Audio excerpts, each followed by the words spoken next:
So in our family, over the last little bit, at the customary time of the year when the church celebrates Jesus' death and resurrection, from the dead, we have been celebrating the Feast of Unleavened Bread as the conclusionary feast to Passover. Passover, the feast day celebrated by the Jewish people since the night of the angel of death visited ancient Egypt, and all the way down through the years, all through the generations from that day down to this. And last week, or the week before now I suppose it is, the millions of Jews this year around the world celebrated Passover in a tradition that has been handed down through the centuries. The eating of the unleavened bread, the bitter herbs, and the lamb without a bone broken, reminding them of their ancestors' departure from Egypt, the bitterness of their slavery in Egypt, and the deliverance from that slavery by the miraculous hand of the Lord Almighty himself. And the Passover and that Feast of Unleavened Bread has stood as a commemorative feast for about 3,500 years. So no small amount of time. And what is the legacy? What is the legacy of the Feast of Passover? Well, for 2,000 years certainly, the phrase, this one, Hoshana Haba be Jerusalem, or next year in Jerusalem. My Hebrew might be a little rusty in the pronunciation, so I might have butchered that, but I think that's pretty close. It's recited, this line, so Hoshana Haba ba Jerusalem, is recited as the concluding line. So when the Jewish household celebrates Passover, this is how they finish it. They say this as the concluding line for both the Jewish Passover service, or the Passover Seder rather, the meal in a family's home, and also as the conclusion of their Yom Kippur, or the Day of Atonement service as well. And it's perhaps the most famous expression of Jewish hope and endurance throughout history. Now, the phrase is traditionally sung, or is at least recited at the very end of the Passover Seder, the meal itself. And the Passover commemorates and calls the participants back to remember what God has done. That's what they do in the meal when they have the unleavened bread and the bitter herbs and the lamb. That's what they're doing. It harkens them back to a time that's come before. And after spending the evening recounting the journey from slavery to freedom, the participants of the Seder then look forward. The Seder begins at the very beginning of the meal. It begins with acknowledging the present. This year we are slaves, next year we may be free. And then they go through the meal, and then at the end, it ends with this ultimate declaration of return and redemption. And for nearly 2,000 years, this phrase was the North Star, if you will, for the Jewish diaspora. The hope that the Jews would one day go back to Jerusalem. And it's been handed down from generation to generation. It was said by Jews living in the ghettos of Europe, in the mountains of Ethiopia, and in the courts of Spain. It served as a reminder that their current location was temporary, and that their true home was somewhere else. And it reinforced the idea that the Jewish people were not just a people, they weren't just a religious group, but they were a nation in exile. They were a people scattered among the nations, but a nation that would be later reformed at a particular place on earth. And to our Western mind, having grown up in Australia, we might not really comprehend fully what's going on here. Because next year, the declaration of this, what it means is the declaration of next year in Jerusalem might sound to us like it's time to book a plane ticket. Because next year we're going to do this in Jerusalem. But the phrase goes much deeper than that. It referred to a physical return to the city of Jerusalem and the land of Israel by the Jewish people. And today, it represents an ongoing return of Jews to Israel from all over the world. It marks a prayer for the fulfillment in prophecy of the ultimate Jerusalem. That is, the Jerusalem of the Messiah, when he comes to see a time of universal peace, the rebuilding of the temple, the ending of suffering, and his rule. And it acts as a commitment of those participating in the feast and the Jewish people. It acts as a commitment for the future and a commitment to adhere to spiritual growth and faithfulness to the Lord. That ourselves, as we walk through our lives, we're in the world each day, and it is a journey that we walk with God Himself. And one day, those who are the Lord's will rest with Him in the new Jerusalem, in the new heaven and the new earth. And the adherence to the Jewish feast days, the various Jewish feast days in the Levitical calendar, has spanned literally thousands of years as the Jewish people were when they were in the kingdom of Israel, and then subsequently when they were in exile from it. Originally, the Jewish people, the first exile, was when they were exiled to Babylon, with some of the people returning after a period of 70 years. And from that time to this, the Jewish people have been scattered throughout the world. And yet, the Jewish people have long maintained a desire to return back to their homeland. The Jews have always maintained a presence in Israel. There's never been a time in history that they have not, from the time that Joshua entered the land. From the moment that Joshua crossed the River Jordan in about 1406 BC, somewhere around there, from that moment to this, there were Jews in the land of what we think of modern-day Israel. However, many of the Jewish number, since the time of the Babylonian captivity, have been scattered throughout the world as God declared they would be. So the Jews have been scattered to the world, and on our previous topic of miracles, it might not be so miraculous, we would think, that people are scattered throughout the world. Today you can find Italians all over the world. I know I married one.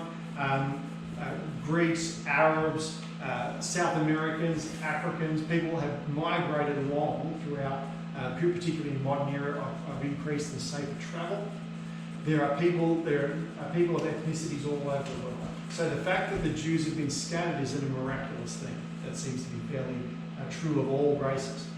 But there is a miracle here, and the miraculous thing was that God would promise that the Jewish people would be scattered throughout the world, and they would return back to their homeland. Okay, that's great, but very specifically, they would return with their culture, with their language, with their ethnicity, with their religion. Their identity would be intact when they came back. This is what God promised He would do. He would bring the people back to their homeland.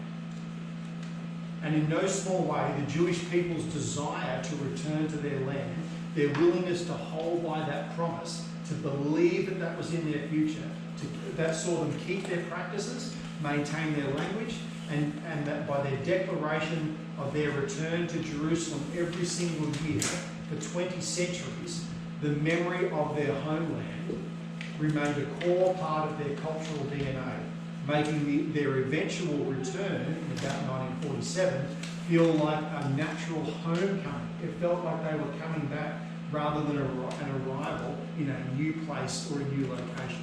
This is not something that people who have immigrated to Australia necessarily have felt.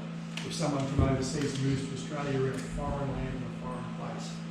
But in 1947, Israel declared its formation, the Jewish state in Israel. This was the dream of Jews for thousands of years and was considered impossible by many. Because prior to 1947, no small amount of rebuke and cynicism was directed towards Christians who believed that the future held a literal return of the Jews to their historic homeland. Those at the time prior to 1947 who held what we think of today as a premillennial eschatology, who believed the Jews would return to their homeland because that's what God promised, who believed that they would re-establish their nation, who would even see at one point in the future the temple rebuilt, was seen as believing in the impossible. And that's where we get our reading from Isaiah 9 verses 1 to 7. Very familiar to us, probably. Hear it a lot at Christmas time. There will be no more gloom for her who is in anguish. In earlier times he treated the land of Zebulun and the land of Naphtali with contempt, but later on he will make it glorious by the way of the sea and on the other side of the Jordan, Galilee of the Gentiles. The people who walk in darkness will see a great light. Those who live in a dark land, the light will shine on them. You will multiply the nation. You will increase their joy. They will rejoice in your presence as the joy of the harvest. As people rejoice, they will divide the spoils. For you will break the yoke of their burden and the staff on their shoulders, the rod of their oppressor, as at the battle of Midian. For every boot of the marching warrior in the roar of battle and cloak rolled in blood will be for burning, fuel for the fire. For a child will be born to us, a son will be given to us, and the government will rest on his shoulders, and his name will be called Wonderful, Counselor, Mighty, God, Everlasting, Father, and Prince of Peace. And there will be no end to the increase of his government or of peace on the throne of David and over his kingdom, to establish it and uphold it with justice and righteousness from then on and forevermore. The zeal of the Lord of armies will accomplish this. And indeed, today, as we sit here, as we look to Israel today, the zeal of the Lord has and is indeed accomplishing this. The Messiah does not yet sit on his throne. However, his light is shining in the world, and the Jews are regathering in their homeland, and the stage is set for the Messiah's return. And as we sit here today, the magnitude of the miracle that is the Jewish people's return to their historic homeland is largely lost on us. Because we live in this time so long after the Jewish people's return and the formation of the state of Israel. 1947 is a long time ago, and most of us not born yet. All of us. But today this was seen, as we think back, before that period, this was seen as an impossibility. From an earthly perspective, that the Jews would return back to Israel was seen as impossible, and that made perfect sense. Because the Jews had been scattered throughout the entire world and had generations of people that had lived in various parts of the world. They'd grown up in other parts of the world. However, where humanity sees something as impossible, God thinks otherwise, particularly if he has made a promise. And today, historians and political commentators state that the Jewish return to Israel represents, this is really important, the Jews' return to Israel represents the only time in history where a people were exiled from their ancestral land, and yet they maintain a distinct national identity for 2 millennia, and then successfully return to re-establish their state again with their original language, their religion, their faith and their culture still held together. The return with the Hebrew language, return with the original Jewish language, is often cited as the most remarkable feat that was actually completed when the Jews went back to their land. Hebrew had not been spoken as an everyday language for nearly 2,000 years. It was used for religious observance, for prayer, and for academic and scholastic purposes. However, when the Jews returned to their homeland, still using that language, gave them a cohesiveness and a national language that is now used from everything from common speech on the street to high court law to street signs. If you go there, you will read Hebrew on street signs. This is a unique linguistic event in world history. And even as the Jews returning to Israel, they did return, that is true. There was a great many of them. While there was still some there, a great many of them were scattered. But the Jewish connection to the land of Israel was never severed. Throughout the Jewish diaspora, the Jews continued to pray for that return to Jerusalem, and they celebrated the holidays such as Passover, Sukkot, and Yom Kippur and others based specifically. So they do, and they follow that calendar through the year, and they also follow the agricultural holidays. So agricultural holidays, like we don't think of Passover as that, but it happens at a particular time of year with the sacrifice of the spring lambs. And Sukkot, the Feast of Booths, the Feast of First Fruits, these are agricultural holidays. And all over the world, Jews set the timing of those feasts specifically on the seasons and climate, not of where they were living, but of Israel. So they kept their calendar based on the calendar that would be operating in Israel. Even when they lived in Europe, North Africa, or in the Americas. Further, during the Babylonian captivity, the Greek Empire, the Ptolemies and the Seleucids and the Romans and the subsequent destruction of Jerusalem and the scattering of the people, throughout all that time, the physical Jewish link to the land was never severed, because there always remained populations of cultural, religious and ethnic Jews in Israel from that time to this. And astonishingly, and it really is quite astonishing, unlike many ancient groups who were absorbed into larger empires, think of the Romans, for example, or the Greeks, the Jewish people, even though they were conquered, maintained the same core religious texts, the Torah and the Tanakh. They maintained their own separate calendar. They maintained their own set of dietary laws. They didn't adopt the dietary laws of the nations that conquered them. And this continuity allowed their people to, when they did all come back, they shared the same culture that they always had. Nothing had changed. So while popularly characterised, so the return of Israel nowadays with all the people who want to rebuke Israel just for existing, they'll often characterise it as an act of colonisation. That is a dispersing of the ethnic population, so we're going to get rid of the people who live there and we're going to bring in this new population from all over the world. That's often how it's characterised today. However, we've got to just put aside for a second the creation of an Arab state in Jordan, because there was two states created at the time of Israel. There was Israel and then there was Jordan, which is an Arab state. That happened at the same time. But if we put that to one side, if any colonisation was done of Israel, it was done by the populations that had conquered Israel and pushed the Jews out. And the creation of Israel was actually a return from colonisation. It was an act of decolonisation, establishing a portion of the land for the original inhabitants of the land. Jews were the indigenous people of the Levant, and they were displaced by successive imperial powers, by the Romans, by the Byzantine Empire, by the Crusaders, by the Ottoman Empire. They were continually displaced, and the return to Israel was the recognition of the land being held by the original indigenous inhabitants. And the Jewish people, some living in Israel and some dispersed throughout the world over a period of thousands of years, were able to come back to the land and integrate into community together, because their practices, their religion and their language had never changed. It had been maintained. The cultural unity of Israel is very prevalent today.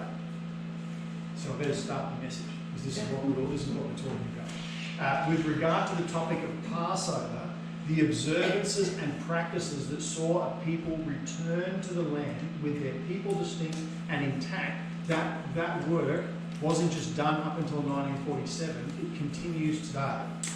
Now, I will note that in Israel there's circa 80% Jews, but not all of them are practicing Orthodox religious Jews.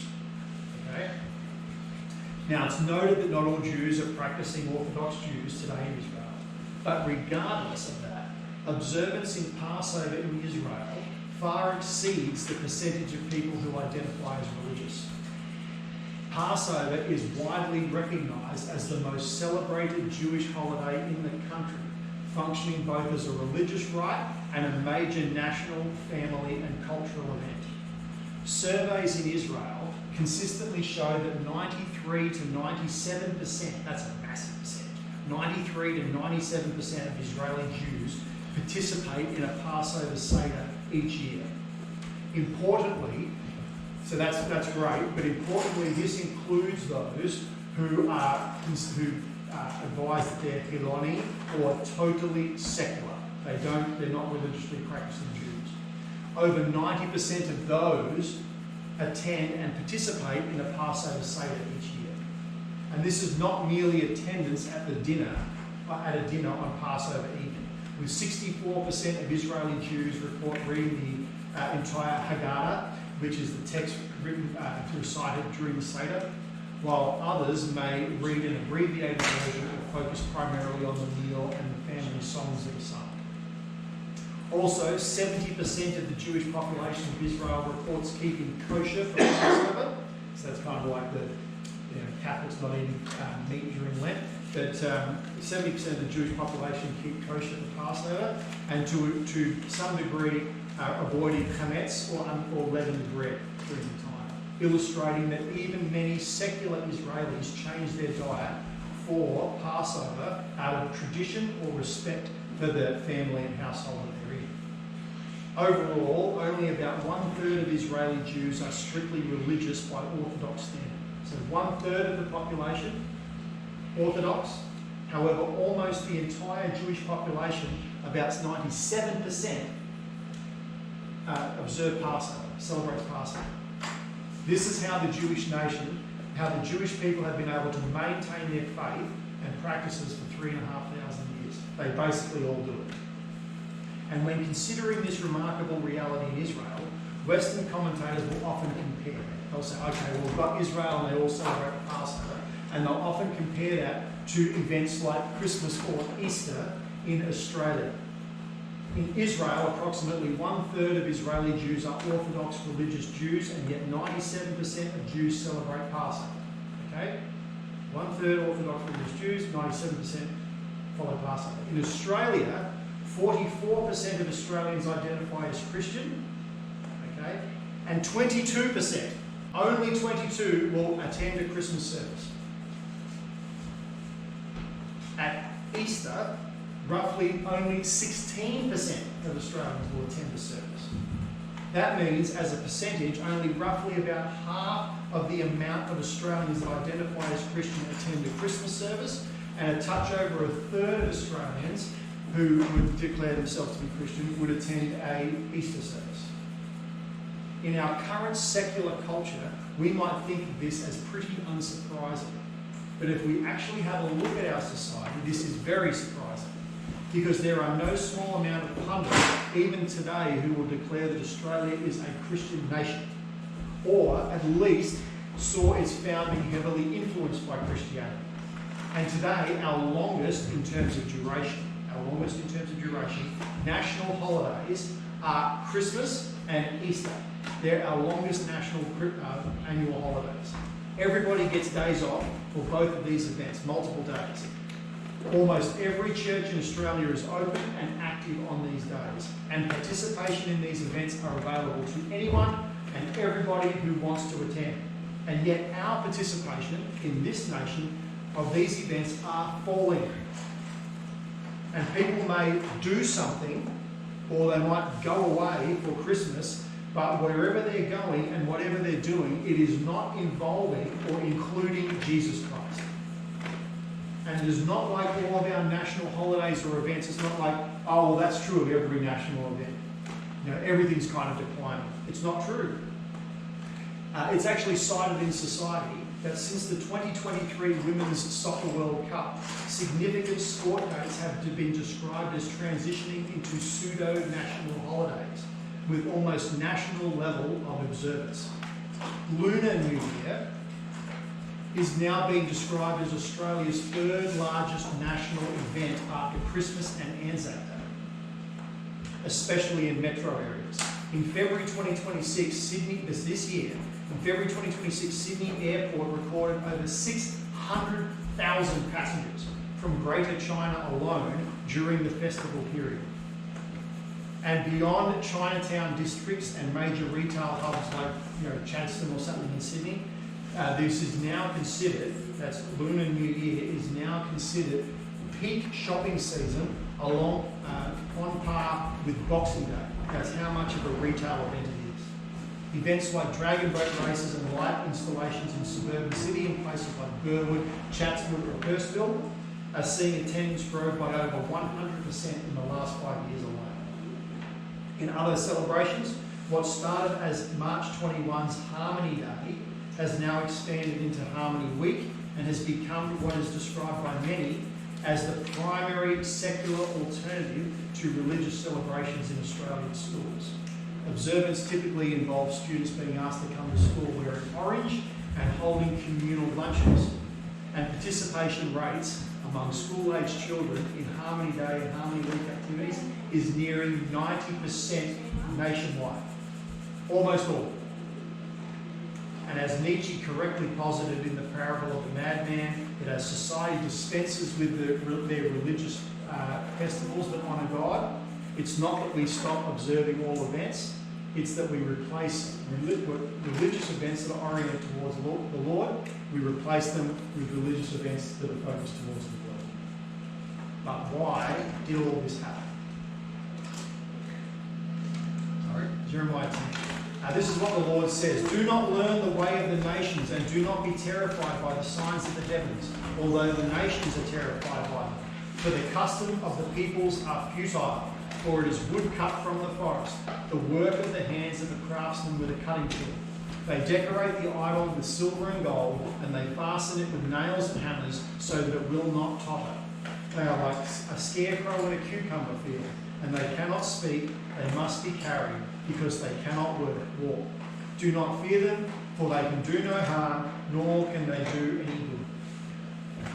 In the West, in Australia, we have a tale of two cultures here. And in the West, all the Western cultures, there's two different options here. We have the Christian Western culture, and we have the Jewish culture. We have the story of the Christian culture in Australia, America, Britain, much of Europe, and we have Israel as a comparator. The Jews have remained faithful to their religious practices and the feast days instituted by God Himself, and we have the Christian culture, which has long jettisoned these feasts and religious observances, letting other things in. And in the removing of the celebrations and feasts that God's commanded, it's not that we treated the new days that we celebrate as holy, that we have learnt and kept them and passed them on from generation to generation. Instead, as time goes on, as Jeremiah wrote, we as a culture are learning the way of the nations. We are increasingly adopting the practices of the world. Not content to celebrate the Sabbath on the same day as those Christ-killing Jews, and to satiate the desires of the pagan sun worshippers, Sabbath was moved from Saturday to Sunday. The resurrection of Jesus, we can't celebrate that on the Passover with those Jesus-killing Jews, so a separate calendar was devised to get rid of the Levitical calendar and devised to celebrate Jesus' death not on the Passover day. These decisions were made deliberately by our ancestors. But we, as a people, have got rid of these things, but we still have a need to celebrate. God knew this. We still have a need for celebration. And because God knows we need to celebrate, and we need to feast, and we need to have festival, God gave us ways to celebrate and feast while keeping Him at the centre of these events. And God knew that when we remove Him from the centre of our celebrations, we start to cradle and we learn from the world and we bring in the practices of the world instead. And Jesus warned what would happen when we did that in Matthew 7. Beware of the false prophets who come to you in sheep's clothing, but inwardly are ravenous wolves. You will know them by their fruits. Grapes are not gathered from thorn bushes, nor figs from thistles, are they? So every good tree bears good fruit, but the bad tree bears bad fruit. A good tree cannot bear bad fruit, nor can a bad tree bear good fruit. Every tree that does not bear good fruit is cut down and thrown into the fire. So then you will know them by their fruits. So you and I, all of us, we will probably have really warm and fond memories of Christmases or Resurrection Sunday events in our years past, in our life. We probably have very fond memories of a lot of things. We would have memories that literally warm our heart of days spent with family and friends as we sought to gather together and celebrate these days. But we should recognise that these memories can colour our view of what our current religious festivals have become. Because in 2026, today, right now, what has the celebration of Easter become? What has the celebration of Christmas become? Is it a day where almost our entire population stops and gathers to participate in a Christ-centered observation and remembrance and celebration and praise of the Almighty God? in our minds, this may well what we want our celebrations to be. We may desperately want or want to believe that our Christmas and Easter celebrations are exactly that. But is that what we are really seeing around us? If our observances and our practices on Christmas and Easter are good trees, then we should be picking good fruit. We should be picking figs and grapes. And is that what our society is harvesting? Or is our society's celebration of these events that focus on the world, focus on ancient other ritual, focused inwardly on ourselves? Are these celebrations really a thorn bush, and what we are really picking is thorns? Are we picking bad fruit? As a comparative, the Jewish practice has maintained for thousands of years the feasts and observances instructed by God. They have added things to these observances as well, I admit that, but the core of what they celebrate has remained largely unchanged. Whereas the Christian culture in the modern era has largely dispensed with what God has commanded, and we seek to learn the practices of the world. And are we not, as a result of that, now picking thorns?